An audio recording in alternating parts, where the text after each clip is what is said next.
Happy Friday. Welcome. You out there who follow my weekly privacy chat maybe have been wondering where I've been or why I haven't been doing the regular Friday. And it's because I've been in time zones where noon Friday was way in the middle of the night. I was in Korea for the Global Privacy Assembly. I was on the West Coast, San Francisco, for a couple of days for our executive summit of our senior corporate members, peer-to-peer opportunities for them to compare notes, talk to each other. We had an armchair chat with Tom Kemp, which was fascinating to get a bit of the flavor of his new agenda. You've seen, I think, most of that publicly. He's certainly going to be focusing on a lot of external engagement with the legislature, with other stakeholders, real serious advocacy around the global privacy control, the tools for data broker deletion. You probably are aware that Mr. Kemp was involved in the initial drafting and advocacy for the California privacy law, but also has been advocating around the country for some of the key privacy issues that have become his passion. And with a long career as an entrepreneur and a technology person, isn't going to be easily cowed by, well, that doesn't work for business or it doesn't work for industry. So exciting times ahead. To Korea. Many companies have been making the trip to the Global Privacy Assembly, but most don't. It's always somewhere remote in the world. Well, Bermuda wasn't that remote 2 years ago, but not, super easy. The Isle of Jersey last year. Seoul, obviously a big trip. Different data protection authority hosts it. And it is the one place you can be in a room for a couple of days, and not only in a room, breakouts, salons, dinners, with 100+ data protection authorities. And so if, like us, what the data protection authorities do and how they're thinking and opportunities to be on panels and discussions with this audience is important to you, it's the place to be. So next year, Dubai, mark your calendar. And we hear Kenya after that, but I don't know if that's been officially announced, so you didn't hear it here. But Dubai is, I believe, quite public, and should also have a real solid turnout. The agenda ends up being useful because it shows you what's sort of top of mind to the consensus of the people putting together the event. The host data protection authority obviously has the biggest say. There's an advisory committee. I was part of that this year and last year as well. But we just get to add some suggestions. Most of the other members of the advisory committee are data protection authorities. So when you take a look at the agenda, it's, I think, reflective of their priorities, and of course lots of AI, but youth and all the other topic issues are there as well. It was really interesting for Korea to be the host. Korea is a serious enforcer.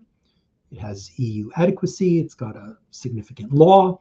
It has a very significant enforcement culture, but understands the priority of competing, and the economic actors play a big role. Almost 40% of the economy in Korea is for large, connected companies: Samsung, Hyundai, SK, and LG, and they all own, a whole wide range of related companies. Samsung alone is, I think, 25% or so of the, economy. There's, deep awareness of competition with Japan, with the US, China. Korea, because of concerns about how their data protection law potentially limits AI, as I think other regulators around the world who have GDPR-style data protection law, are grappling with how GDPR and how their laws apply. Korea, the chairman of the authority, said, well, our law doesn't seem to allow clearly use of data for training. We will propose an amendment to the law. Unusual among data protection authorities, the Korean PIPC can propose legislation in their legislature. And so they did, to accommodate. And I think that's sort of just evidence, rule followers, but ready to support AI. They've got some local champions there.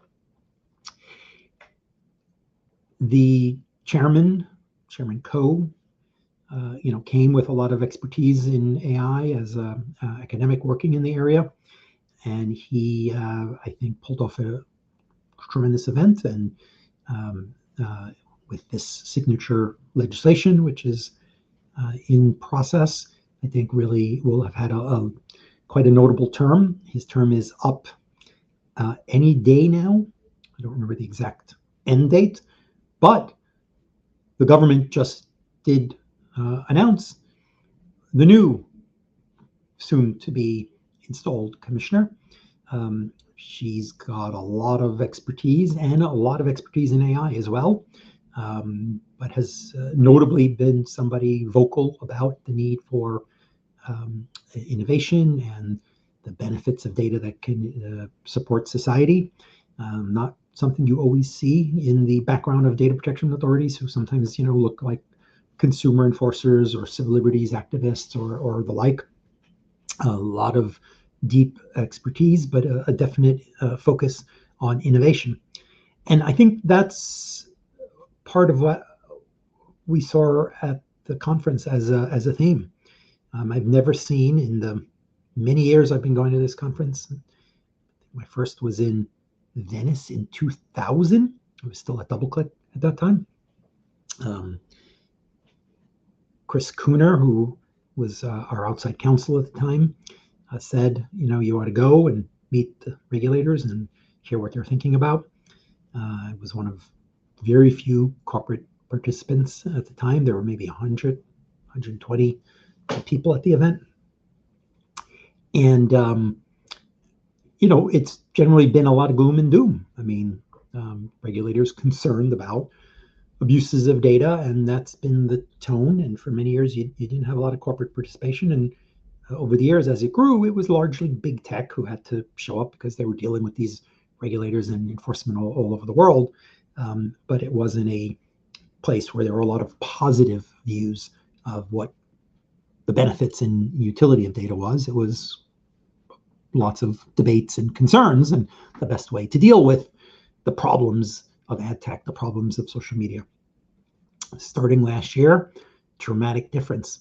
The national focus, the huge priorities that governments have made to evolving and competing in the AI world are shaping the views of data protection authorities.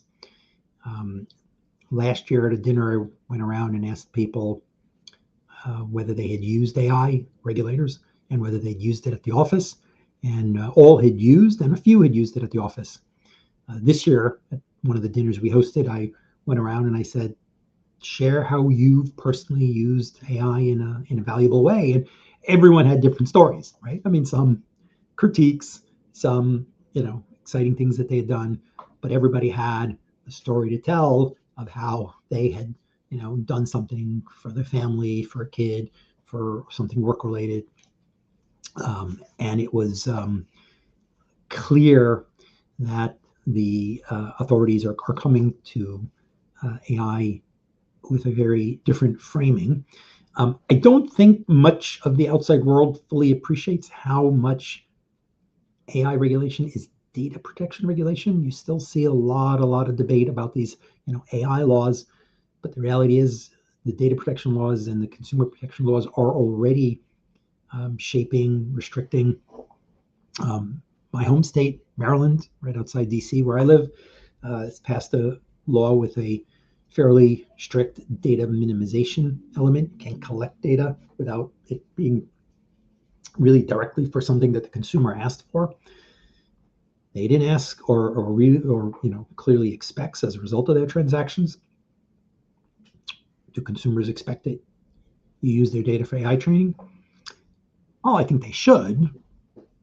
Companies obviously use data to improve products, but sometimes AI training might be for uses far beyond what the user initially provided the data for. And this law also covers not-for-profits.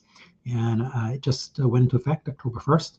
There's no clue many of the very big not-for-profits, most who are reeling right now because of budget cuts and changes the federal government's made. We in Maryland are the place where a vast number of the federal workers who are laid off or doged or work for companies and vendors that are funded by the federal government. It's a huge part of the local labor market. Big healthcare sector, all covered, all big not-for-profits that are covered by this new law. And I don't see much outreach to explain to them what's going on and how this is potentially going to affect some of their AI work. A couple other things that I'll note before I keep it pretty short today. We also have the California automated decisioning rules, again, under the privacy law, 140 some odd pages. Our team is writing up a description and analysis and even doing a training. If you're interested, let me know. Because Colorado, California are now kind of the key jurisdictions setting rules.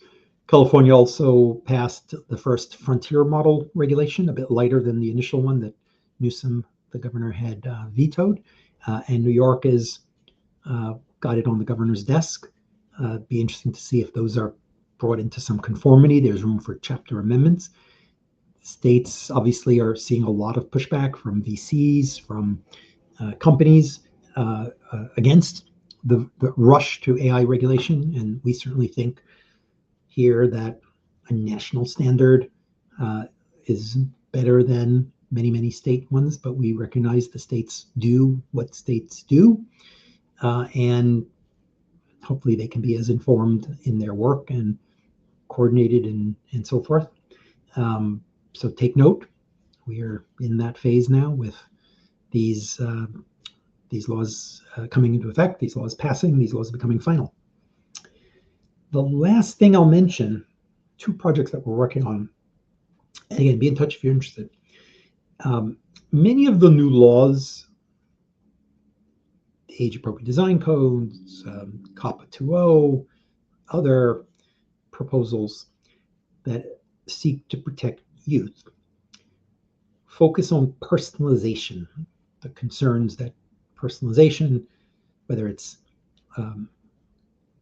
social media feeds, targeted ads, location-related personalization, that these are risks for young people and that the default is off. And the challenge is that personalization is used in a range of ways, and off may not always be the right answer. Off may completely undermine the utility of certain products or services. When I open up the New York Times app on my homepage, and obviously many teens do or should if they don't, and certainly are consuming it in school as part of education and so forth, the page is tailored. There's a lot of stuff on the home pages of the print paper. They've got to decide what to show, and it's not one size fits all. It's going to be customized based on what the app believes your priorities are. Sometimes you've done some of this customization. If I'm using an app, Starbucks, and I want to pay in advance and order, and there's Starbucks all over the place, location will identify that I'm near the one that's right in front of me. So what we're doing is helping identify the many different ways personalization is used. Just what are the ways, right? Because they're more than people expect sometimes, more than policymakers are aware of sometimes. And what sort of data is used in each of those? What are the perceived risks? Feeds that are customized in social media, right? Are they going to addict you? Are they going to radicalize you? What are perceived, whether you agree or not, what are the perceived risks? And then what are the techniques that might be feasible? I mean, is a chronological feed more or less useful? Is it, frankly, chronological feed means, some minor typo is corrected by a very distant connection to me, and I'm going to see it, as opposed to the more significant things from people closer to me, right? The answer in some cases maybe isn't turn it off. It's make sure what you're doing is appropriate for youth. Maybe you don't want auto rolls that continue to push the next thing to you so that you don't have a natural stop off. But there might be other options as well. So we're working on that. And again, we're not advocating here for one thing or another. We don't find that that's so useful. We find that trade groups can advocate and businesses can advocate and civil society can advocate. What's most useful for us is to explain, how does it work? Why is it that different stakeholders are doing what they do? And what are the concerns that different players have? Okay, now you can have a more thoughtful conversation about what you're really debating and where and what your options are. That's what we try to do. Yes, bringing definitely a bit of an optimism that tech can play a valuable role in society to the table, but recognizing that the best way to persuade is to honestly and transparently explain. And if at the end of the day, people disagree, but at least the result is something that you can comply with, right? The frustrating thing for us and a lot of our stakeholders is, I don't know whether this rules this in or out, and all the other companies are still doing it because it's not clear enough, right? So my big bias is, can we make sure that what we're doing is interoperable, is clear? If it doesn't allow something, fine, people can debate it. But the most important thing is that we have a clear playing field so that companies can then go out and innovate. And the privacy market of tools and so forth can be sold to those who want to best comply. Again, today it's very hard for anyone who's advancing a new privacy enhancing technology sometimes to advance it, because folks are like, well, what's the risk of me not doing it, right? Why do I have to implement this pet? Just to be a good actor? Well, if it's not required, why should I spend the time and effort? And if it has some effect on utility, that's going to hurt me against my competitors. But when it's clear that something is required, and the only way maybe you can even do it is by investing in a certain privacy enhancing technology that enables you to have some of the utility while minimizing risks, not falling into the law because you're not doing what the law intends to capture, but yet preserving some utility for what your business goal is, then the market for those tools is open and available. When it's unclear and fuzzy, I just see so many great ideas that end up not getting traction. Okay, didn't want to keep you long today. Just wanted to get back on my regular cycle, share a couple of thoughts, and invite you to touch base with me about any of the topics that I raised. Have a happy Friday and a good weekend all. Oh, by the way, the Brussels Privacy Symposium is going to sell out soon. It always sells out. Great issues, a lot of comp options if you are government or civil society. Very modest fee if it's corporate. If you can't afford it, let me know. We want you to be there if you're interested. Coming up soon, check our website, Brussels Privacy Symposium. Eager to have you there. Also flagging the great state AI report that our Ledge team put out, analyzing everything that happened in state AI last year, categorizing it in some of the logical ways that we think about it, looking at the 200 or so bills that we find relevant. You often hear 1,000, these big numbers. A lot of those bills are bills seeking education literacy and support for workforce training around understanding AI. Those are all important, but those aren't things that are going to regulate you if you are looking to build or use an AI service. So we focus on the ones that affect the commercial sector. We'll look at the ones that regulate government if it's also obviously therefore going to be relevant to government vendors. So, we do recognize that there is impact on the private sector, but we're not looking at bills that really aren't relevant to our sort of commercial stakeholders. So take a look. It's a super piece of work, and thanks to the FPF staff who put that out. And see you soon. Casey just signed up. Please do join her. I myself will not be there. It is in the midst of a Jewish holiday. I will be in Brussels later in the year around the IPP event, but all the smart and valuable people in our team, Gabriela Zanfa Fortuna, who leads the global team, Bianca and Vincenzo and Andrea and others in our Brussels office and on our global team will be there, along with a lot of top European policymakers, and we'll be talking about the intersections between the digital acts. There's obviously a lot of appetite to figure out where there are complications and where there's room for progress, but obviously the political burdens around any progress are complex. So it's not for the faint of heart. It's a geeky deep dive, all day long into the people who really want to stress out about how these work, how they conflict, what possible paths forward. Now is the time. There does seem to be an appetite. See you all. Have a great weekend.